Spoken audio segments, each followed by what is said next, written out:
Hi, everybody. I'm Cass Bailey, the CEO of Slice Communications, and I am thankful to all of you for being here today.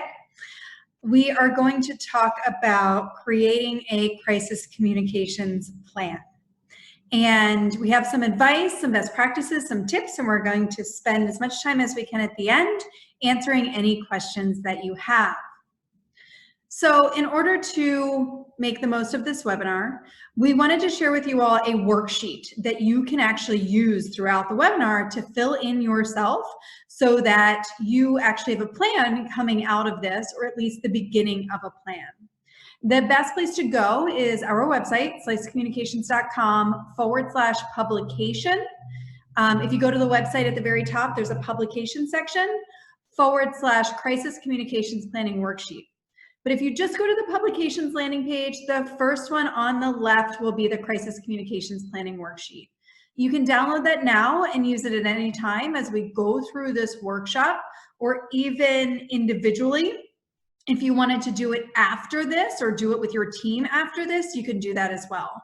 But that download is available to you. It is a one-pager. You can use it to fill it in or just use it to have a conversation, but it's going to be a great guide and a great thing for you to use and do as we go through this workshop today. So let's begin with our goals. When we're in a crisis communication situation or any crisis situation, there is a tremendous amount of uncertainty. So as communicators, our goals should really be twofold.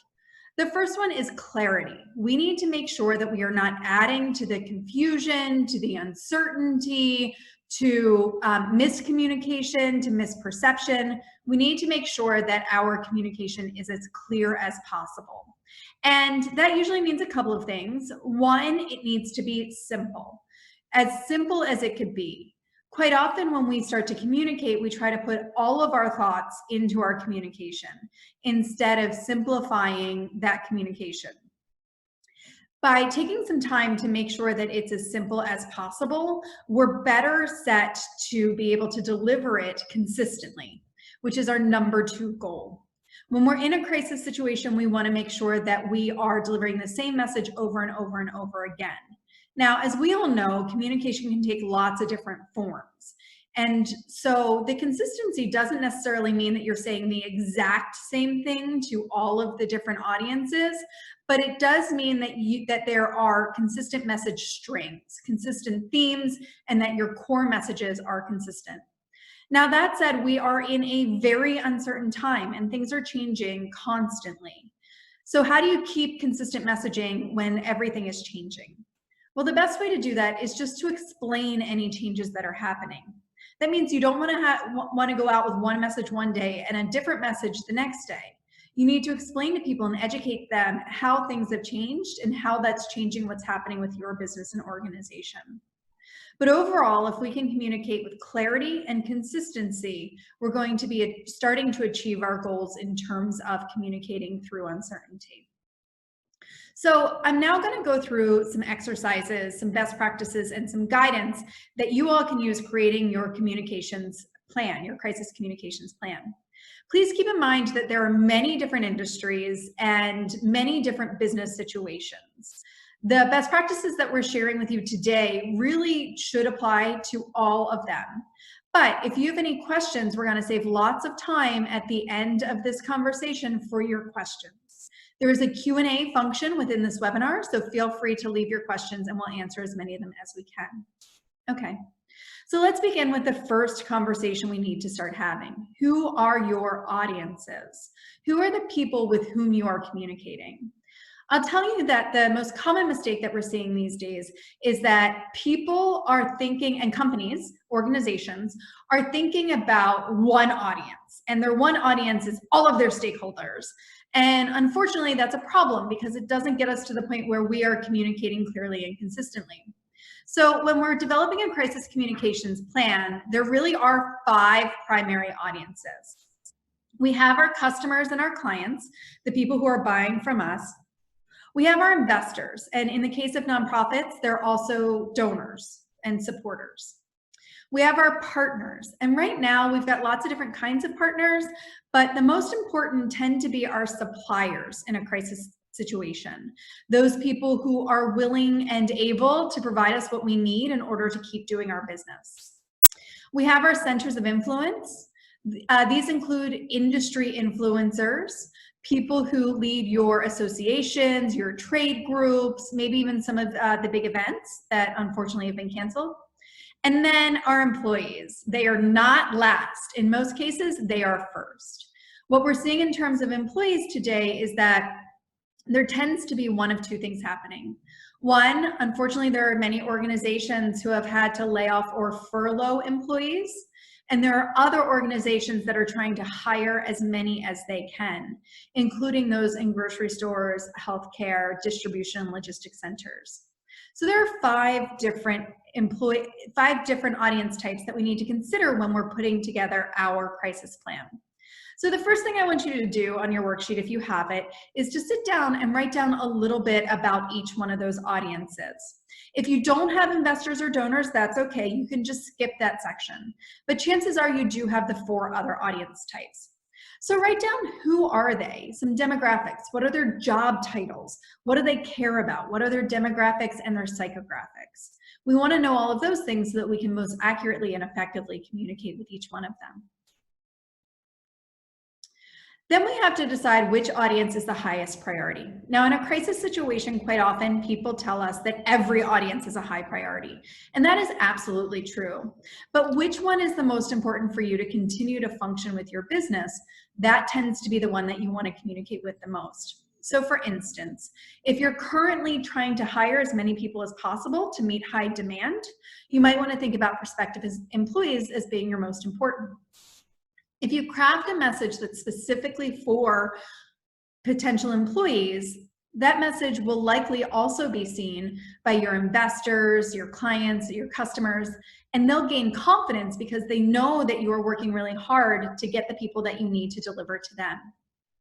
If your primary audience is your customers and you're in a place where you want to make sure that you continue to have revenue or communicate with them that you might not have what they need, then it's most likely that your investors and your employees will see that communication as well and understand what their role is with some additional communication and how they can support that. So think about your highest priority audience, but certainly don't ignore the others. The next question that we need to ask is, what do they want to know? Because we're in a time of uncertainty, there's very little that they likely know. And that creates a problem because then they fill that gap and that void with assumptions, rumors, and things that they've heard online. So let's think about what they want to know. They probably have fears, some concerns, some worries, some interests. A lot of them also probably want to know what's in it for me and what matters to me in terms of how I continue to function in my business or in my life. Here are some examples of the types of fears and concerns they might have. We're going to address that when we get into what are the messages do they need to hear. So when we're communicating in a crisis situation, it's really important to focus on what people want to hear, not just what we want to say. So if you have investors, they might want to hear that their investment is secure in you. If you have suppliers that you're uncertain you're going to be able to get things from, they might want to know that we'll still order from you. If you're talking to investors or customers or employees or your industry, they might need to know that you have a plan, that you're working on the plan, or that you'll do what you need to do to save the business. If you're in healthcare or human services, your centers of influence and your customers and clients might need to know that their family, their loved ones will be okay, that you're doing everything that you can to care for them. Your customers and your suppliers might need to know that we can help you. The same with the employees. They might need to know that. Other employees might need to know that their jobs are secure. Prospective employees need to know that you're hiring. Some other employees, depending on your industry, might need to know that they're going to be furloughed. And what does that mean? Furlough is not a word that people use very commonly or very often. So to understand what furlough is or to understand what a layoff is. And then Many of your audiences might need to know that they're ready for when things are, that you're going to be ready to go for when things are normal again, that you're doing the planning and you're getting things in place and you're finding the financing and the supply that you need in order to be back and ready to go when business is normal again. So take a second and bring out your worksheet. Think about what it is that people need to know and what messages they need to hear from you. Now, I do want to make one caveat. Sometimes they don't need to know anything from you. Sometimes audiences are not, you're not their priority. So we'll get to that a little bit more a little later, but it's okay if the answer is blank. So the next thing we need to understand in the crisis situation is what types of content are going to be most effective delivering your messages to your targeted audiences. In this case, we have a little bit of mix and match. We need to find the right audiences, the right content type, and then the right message. There are 5 primary types of content that you can use and work into your crisis plan. We have written content. These are things like blog posts, articles, emails that are written. We have visual content. This might be pictures of employees doing great work in a grocery store right now. It might be infographics that talk about what's going on in your industry and how you're responding to it. We have audio content. This includes podcasts. You might also set up a conference calls where people can call in and ask questions and get answers. And then you might record those things and then share them with people afterwards. We have video content. Now, video content can be in the form of a video message from a CEO that's emailed to investors or to employees. And then finally, we have experiential content. And those are things like webinars, Q&As, Twitter chats, virtual happy hours, opportunities for people to actually interact and have an experience. So let's think about the message that you need to create, the audience, and the type of content that you need to use to deliver it to them. For instance, if you have a dispersed audience of construction workers, and those are your employees and you need to communicate with them, you may or may not have email addresses for all of them. That might not be the way that they're best suited to communicate. But you may have phone numbers for them, mobile phone numbers. And in that case, you might be best situated to send them a text message. And maybe that text message links to a video, because maybe the message that you want to communicate to them is an emotional one.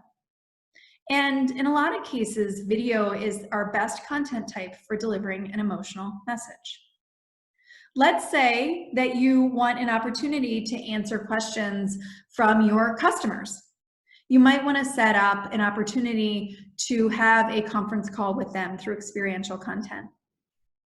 In a lot of cases, people are focusing exclusively on written content, sending long Facebook posts or long emails. Not everybody is going to take the time to read that. So as you're thinking about your audience, consider the type that they're most likely to use. And don't be afraid to create 2 types of content. So you might want to create experiential content, a webinar, that you then record and turn into video content. And maybe you write up the highlights as written content that you can also share with people. Because maybe some of your customers are best with written content, some really want to see a video, and some want to have an opportunity to interact with you. All of those things are totally fine and they're okay, but it's important to be thoughtful about them and incorporate them into your plan. So on your worksheet right now, just write down under each audience in the chart what types of content you think are going to be most effective in communicating with them. And like I said, it's okay to write down 1, 2, or 3 types of content. Once you've done that, we need to figure out the best message delivery tools.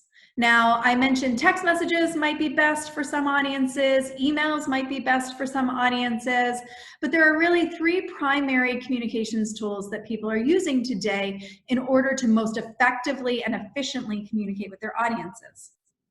Email is obviously one of them. I think a lot of us are opening our email boxes every day to just a tremendous amount of emails that we're getting from people. And for some of our audiences, email is going to be very effective. For some, our best communication methodology is going to be social media.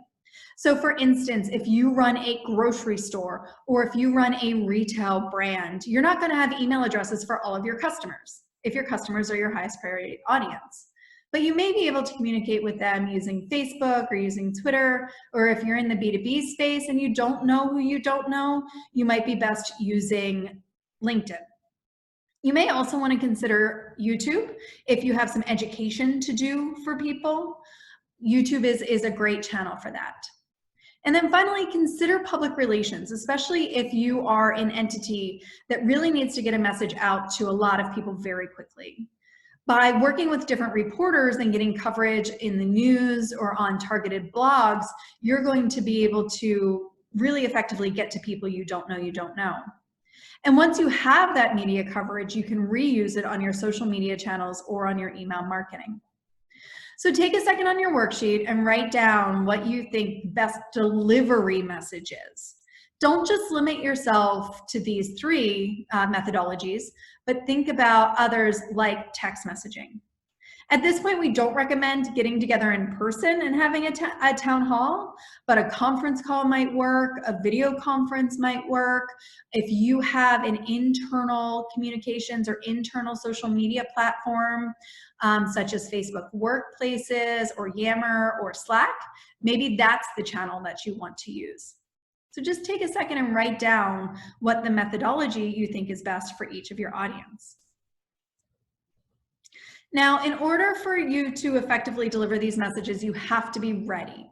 And there's some readiness work that needs to be done for most companies that we've talked to at this point.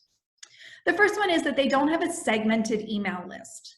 If you decide to send email, and email is one of your primary message delivery channels, you have to make sure that your infrastructure is in place. What that means is that you need to have a list of your investors or donors, a list of your customers, a list of your employees, and a list of your suppliers, and then a list of your industry influencers. Now that takes some time, that takes some effort to go through your entire list and to tag each one of those people into a segmented list. But realistically, we might be in this crisis situation for quite a long time. And so investing in segmenting today is going to pay off over the long term. Also, when the crisis ends, you'll have a better segmented list. Now, to create a segmented list, you will most likely need to have an email marketing tool in place. Yes, you could create lists through Excel and you could send those emails out and upload the Excel files every time. But we really do recommend an email marketing platform. Things like MailChimp or Constant Contact or ListTrack or Aweber. There are many, many different options in terms of email marketing tools. Now is the time to invest in those tools to get yourself set up so that you're able to have segmented lists. You may also need to do some work actually going out and collecting those email addresses. For instance, your procurement teams may have all of their suppliers, but you don't have them in one place as the leader, as the communicator that you can use to communicate with them effectively. You also need to make sure at this point that you have active social media channels. If you don't have a LinkedIn company page or organization page, now's the time to create one, especially if you're communicating with your industry, with influencers, or with B2B customers. If you don't have a Facebook company page and you're trying to hire and recruit, now is the time to set one up. Or if you're in customer service and working in retail, you might want to set up a Twitter account so that you have an opportunity for people to interact with you very quickly and easily.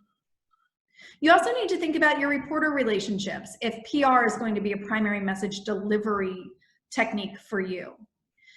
Reporter relationships can come in a number of different forms. If it's really important for you to communicate to your entire industry, you should put some thought and some research into identifying who are your industry trades and associations, who are the reporters and editors at those publications. Reach out to them and just say, I'm here to be a resource. Here's some content that I've created. Here's what I'm thinking about. Here are questions that I'm answering from customers, employees, suppliers, and others. You may also, if you are an organization that's focused locally, reach out to your local reporters, as well as both in print, digital, all in print, digital, and broadcast. Let them know the value that you have to add for them, and also let them know that you're there to help. A lot of reporters are working very, very hard to get accurate information out to all of us, and they're looking for sources who can provide that information. So while it might not turn into media coverage right away, reaching out to them and letting them know the value that you can add may pay off over the long term. In terms of the social media channels, we wanted to add a little more context here. LinkedIn is our primary business-to-business channel. If you're selling or marketing to people in the industry or even prospective employees or customers in B2B or suppliers in B2B, you really need to have a strong LinkedIn strategy. If you're really focused on communicating with people in general, especially if you're in retail or food service or restaurants or grocery stores or even healthcare, you need to have a strong Facebook presence. We know that most people, most US adults are on Facebook and most of them check it every day. If you are on Facebook and you check your feed, you will see that most people are on it every minute these days. Twitter has become our primary customer service platform. That's especially true if you are in a B2C space. Having an active Twitter presence where you're letting people know information there and you're answering questions that they have will ensure then that they can connect with you quickly and easily. Now that requires some resourcing and some thoughtfulness in terms of how you're going to ensure that you have people covering your Twitter at a select time. It will also require that you have a set of frequently asked questions, a resource document that the people who are responding to and responsible for managing your Twitter can access and use. And that's something that should probably be updated every day. Instagram is our primary visual platform. It's also an area where we're starting to interact with customers, and it's also a very important recruiting channel, especially if you are recruiting based on your company culture or highlighting your current employees and the important work that they do. Pinterest is our primary lifestyle channel. Now, this is something for people who are in lifestyle businesses who want to stay connected with their clients and customers. It's a great place to post photos, to post DIY projects, to add things that you can do at home with your kids, craft ideas, etc. It's a great way to add some content and to stay connected with people virtually, even though maybe they can't come into your store. We also see that Pinterest is a major driver of traffic to e-commerce websites. So if you have an e-commerce website and you want people to buy online, now might be the time to invest in a very significant Pinterest effort. And YouTube continues to be a primary education channel. It's where people go to learn to do things. It's also the world's second largest search engine. So if you want people to find you, if you want them to interact with you, if you want them to learn from you, now might be a very good time to invest in YouTube. So once we have a plan on our audiences, what they need from us, what message we want to deliver to them, how we will create that content, and how we will deliver that content, we need to turn our attention to people who are going to help us deliver the message. It cannot solely be on the CEO or the executives to deliver the message consistently. Keep in mind that we have probably weeks of messages to communicate as we move through this crisis. So it's very important to include other people who have influence in delivering the communication. Some people you might want to consider that have significant influence are direct managers. A lot of research shows that employees are most likely to stay with jobs or be engaged with their jobs because they have a great direct manager. So while they might not feel comfortable asking the CEO or the C-suite on a conference call or on a video conference all of the questions and concerns that they have, they may be likely to ask their direct managers those things. So it's important that the direct managers have the clear, concise, consistent messaging that they can then share and reinforce with their employees. For your customers, you might want to think about their sales and their account managers, the people that they go to on a regular basis and that they work with regularly. Those people all need to have updated FAQs and clear outlines of what the messages are. You may also have subject matter experts in your company that the industry turns to understand what's happening and what's going on. And then finally, in some cases, your investors can become influential for you with other investors, with your clients or customers, and with the industry in general. So what we recommend is to create a second level communication plan. And that is your influencer plan if influencers are going to be important to you. You need to say to them and understand to them and make them understand that what your messages are, empower them to have those messages regularly updated, empower them to share with you what it is that they're hearing so that you can create messages. A lot of times they'll have their fingers on the pulse of what people are worried and concerned about, and you might not if you're sitting in marketing or in the C-suite. So ask them what's going on, get their feedback, and create a second level communication plan just for those people so that they can help you clearly and consistently deliver your message. So the last thing that we need to figure out as we're doing our crisis communications plan is what is the cadence. Different people will want different frequency of communication from you and will need different frequency of communication. So for some people, you might need to communicate daily. Those might include your direct managers. You may also want to include with your communicate with your employees on a daily basis, depending on your industry and the concerns that you have. For some, you might want to communicate weekly. That might include your suppliers to let them know what is going on this week and what you anticipate for next week. For others, maybe your customers or your industry, you might want to communicate bi-weekly. For some, it might be monthly. And for some, it might be as needed. So take a second and bring out your worksheet and sit down and just add a little in there about what frequency you think right now people are going to need communication from you. Now,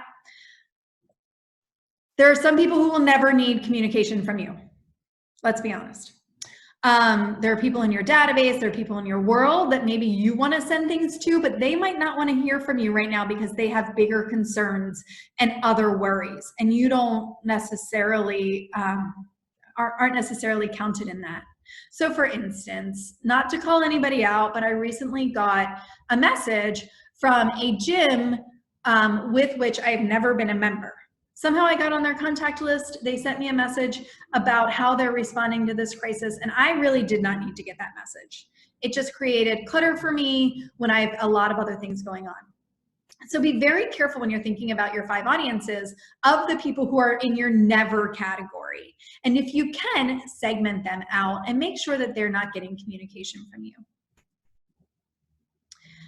The final thing, and this is Crisis Communications Planning 201, is to think about what issues could require you to change your plan. And you're not going to be able to figure those out perfectly. They're not going to be 100% accurate, but we do have some ideas here. So government rules changing obviously could change your communications plan. In Pennsylvania right now, we're getting updates in terms of what businesses are considered essential and which ones are not considered essential, and that is changing. You may also need to reply to market and respond to market changes. So if you're a publicly traded company and there's significant changes in terms of your stock price, you might need to change your communication. Big revenue changes for your company, either up or down. Opportunities. So for instance, let's say that you have a telehealth business and right now this is a great opportunity for you. That might change what your communication is and who your highest priority audience is. And then finally, if you have an internal crisis. Now, in situations like this, there are quite often crises layered inside of crises. So for instance, you might have a situation where your CEO or members of your leadership team are diagnosed with COVID-19. That's a crisis within a crisis, especially if that person can't continue to work.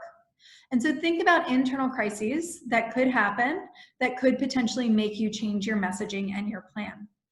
It's really important that whether you're in marketing or in the C-suite, or even if you're in a different function of the business, perhaps HR, that you're revisiting this crisis plan on a regular basis. For instance, let's say that you're relying on email to communicate with your employees and you follow all of our best practices, you have a segmented list just for your employees, you're using an email marketing tool, you're sending out an email on a weekly basis to your employees, perhaps that's what you decided that the right cadence would be. When you look at the report in your email marketing tool, you might see that 20% or less of people are even opening that email. Well, that's a problem. You're obviously not communicating effectively. So you need to understand and take a look and possibly make a change. So crisis communications plans, especially in situations like this, should be reviewed every week by all of the important stakeholders, and changes should be made as necessary. Finally, before we answer your questions, I did want to address 6 common mistakes that we're seeing people make right now. And we don't want any of you to make these mistakes, so we're going to share them. So the first one is an unclear message. Unfortunately, a number of companies and organizations have put out messages that create more questions than provide answers. Sometimes this is just because they've tried to shove too much into their message. It's too long, it's too complicated, it's too nuanced. And that's making it harder for their employees or their customers or their suppliers or their investors to really understand what it is that's going on with the company. The second mistake we're seeing is the same message to everyone. One size does not fit all in this situation. So just sending one blast email to everybody who's ever been in your database isn't necessarily the responsible way to communicate. We've been the subject of that. You've probably been the subject of that as well. So sending the same message to everyone is something that you should stop as soon as possible if you're doing it. The third thing, wrong delivery method. So for instance, I mentioned a mistake where people were sending a whole lot of things out through email. I continue to get daily emails from people, and I'm never going to read those emails because that's not how I want to get this information. Or for instance, everything is in writing and nothing is in video. Nothing is experiential, nothing gives me an opportunity to interact with them. So be really thoughtful about your delivery method. A big mistake, and a lot of people have actually sent these to us, are scheduled posts and ads. If you are the type of company that schedules your social media posts or even your emails to go out days, weeks, months in advance, now is the time to stop that. Last night I was scrolling through my Facebook feed and I got an ad from an organization that said that they were open. Now this organization was not allowed to be open, but chances are that they scheduled that ad or they started running that ad a couple days ago. Well, that's obviously a mistake because not only does it hurt their brand, but it also creates confusion and lacks clarity of message. So at this point, we're really recommending that companies are not scheduling posts on social or scheduling emails more than 48 hours in advance. We need to be flexible and responsive to what's happening in the market so that we don't come across tone deaf.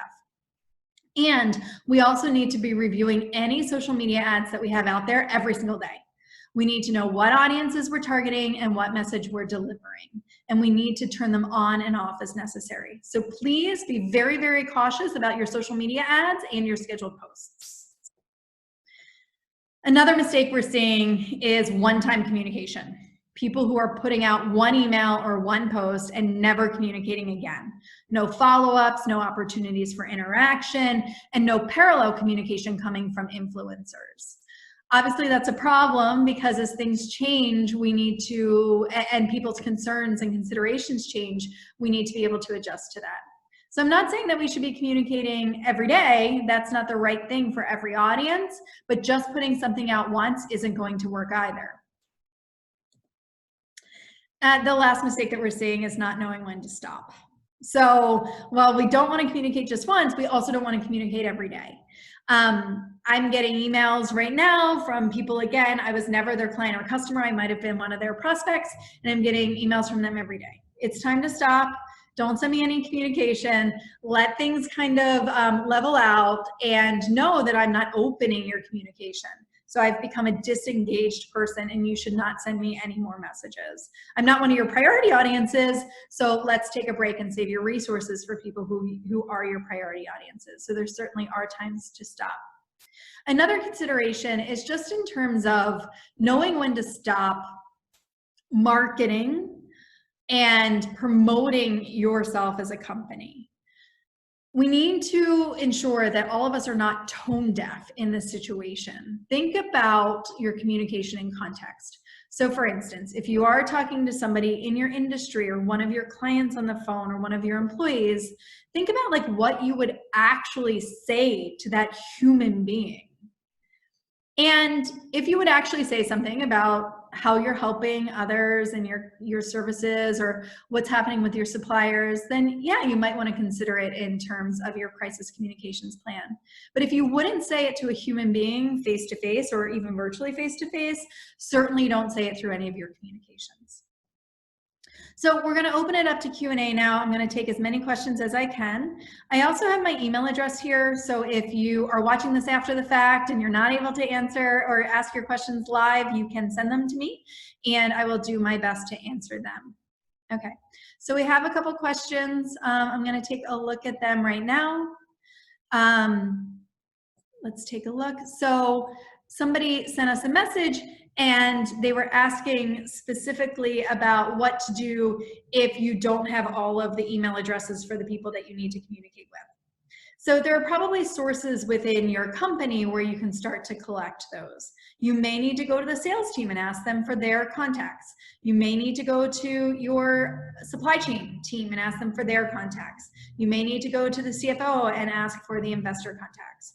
Right now, everybody should be banding together for the best interest of the business or the organization. And if you go to them and you say, "Here's our plan. This is what we're intending to do. This is the type of message that we're delivering to this audience. This is the methodology. This is the content type. This is the frequency or the cadence," then hopefully they will meet you more than halfway and share those email addresses and contacts with you. We've also gotten a question quite frequently in terms of who should the spokesperson be and what do you need to do to prep that spokesperson? So I think that really depends on the industry and the situation. Most times we do recommend that in crisis situations, the CEO is the best spokesperson for the media or the owner. That said, if that person does not convey confidence, if that person is not great at delivering a clear and consistent message, then that person probably should not be your spokesperson. Hopefully there's somebody like a COO, a director of service, a VP of delivery, even a VP of sales and marketing who could potentially serve as the spokesperson instead. In order to prepare that person, you need to make sure that they understand the messages that they need to deliver. Give them background on the reporter and what that reporter has covered lately, and make it very clear what success looks like. Ensure that they're not just communicating with that reporter, but they are communicating with that reporter's readers or viewers or whoever that reporter is reporting for. We also got a question, how do you recommend addressing HR, payroll, and paid leave when it is still in flux in the government? The person who sent it in is deemed an essential business. Do I think it's good to be proactive or let employees come to them with questions? What about addressing health concerns proactively? So in these situations, if you're not communicating with your employees, they are getting their information from someplace else. They're reading something online or getting rumors from other employees or hearing from employees at other companies. And that's going to create a lot of confusion and actually create a much, much harder job for you, because not only will you have to put out your messages, but you're also going to have to fight and correct other people's messages. And so what we recommend is communicating consistently with employees, creating a website or someplace where they can ask their questions very quickly and easily. And if you see the same question popping up a couple of times, that you are able to create content that specifically addresses it. This is also an opportunity for you to use your influencers, their direct managers, their direct bosses, the people that they work with every day. You can also use employee champions, the people who are the leaders within your company that are at different levels of seniority. So if you create a two-tier communications plan, one where you're engaging with those influencers or champions in order to help them deliver the message to employees, you'll be in a much better situation. And also giving the employees an opportunity to ask their questions and responding to them. What you don't want to do is create voids and gaps and vacuums, because they will be filled with things that you just don't want. Okay, so I wanted to share with you all a couple more resources before we wrap up. I'm going to be posting regularly blogs and videos and sharing other people's content on my LinkedIn. You can also connect with me there and answer any questions that you have. We have also created a landing page on our website called Slice Advice. You could ask us any questions that you have confidentially at Slice Advice, and we will respond to them within 2 business days, more quickly if we can. If you want to ask us questions on Twitter or LinkedIn or Facebook, you can do so. Just use the hashtag SliceAdvice. We're going to be monitoring for it, and we will respond as quickly as possible. So crisis communications is one of the things that we do and have done for a very long time. We've faced lots of different challenges, issues, surprises, and threats to business. And so we're here to share all of our advice, insights, tips, and best practices with you as we all move through this situation together. I want to thank everybody who participated. This video will be available for download after the fact. If you want to get it, if you want me to send it to you directly, you can certainly reach out and message. But know that we are going to be sending out regular blog posts, best practices, templates, and videos as we move through this crisis situation and things change. I want to thank everybody who participated in this webinar and helped us promote it. And I hope you all stay safe and healthy. Thank you so much.